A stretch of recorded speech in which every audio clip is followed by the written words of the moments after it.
As the woman walked down the streets one day, she spotted a beggar. The man looked pretty old, unshaven, and ill-dressed. Every passerby looked at him with contempt, not like they had anything against him, but merely because of who he was, a filthy beggar. But when this particular woman saw him, she was filled with compassion. The beggar was improperly dressed for a weather so cold. Precisely, he wasn't dressed by wrapped up in what looked like a coat from a very old and not-so-warm suit. She kindly asked the man, "Sir, are you all right?"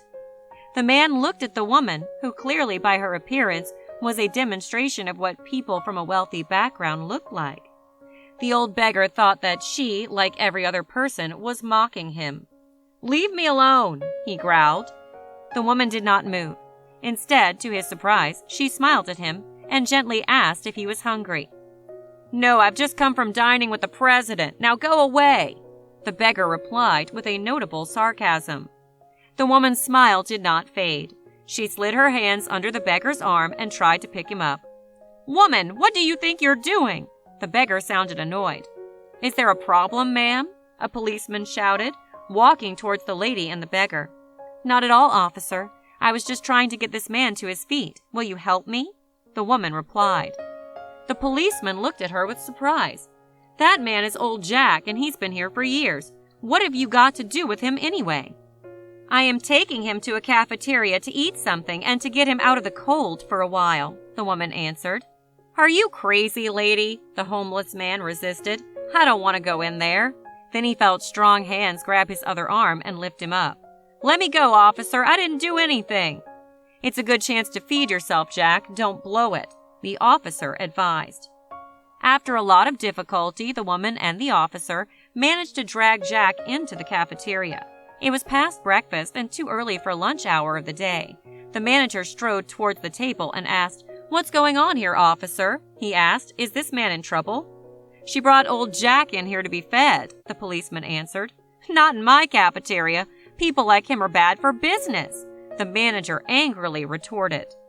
"Now you know why I didn't want to come in here, woman," Jack said to the lady. "Now let me go. I never wanted to be here in the first place." The woman turned to the cafeteria manager and smiled. "Sir, I reckon you know Eddy & Associates, the banking firm down the street?" "Of course I do," the manager answered impatiently. "They hold their weekly meetings in one of my banquet rooms. And I guess you make a good amount of money through those meetings." "Why does it concern you anyway?" "Because I am the CEO of the company," the woman replied, showing no sign of pride in her statement.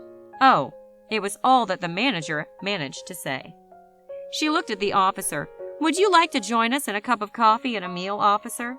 "No thanks, ma'am," the officer replied. "I'm on duty."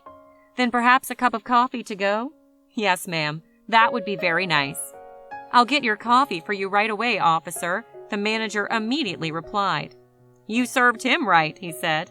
"Oh, believe me, officer, that was not what I intended. I have a reason behind all this." She stared at Jack intently and asked, "Jack, do you remember me?" Old Jack examined her face. "Well, you do look familiar," he thoughtfully added. "Do you remember a cold and hungry girl who frequently visited this place when you worked here?" the woman asked. "She has perhaps grown old, hasn't she?" The officer looked surprised. He couldn't imagine this fine-looking woman as a poor and hungry woman. "I had just graduated and had come to the city looking for a job. Didn't find one for a really long time. I was running out of cash and had been asked to vacate my apartment too.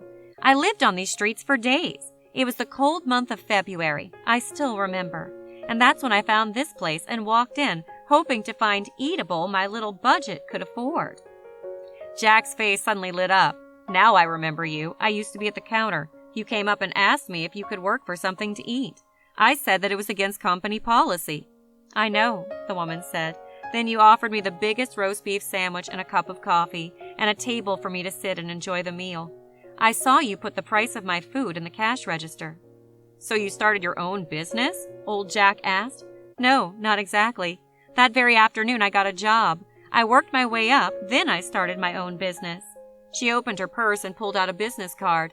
"Please pay a visit to the personnel director of my company. I'll go talk to him now.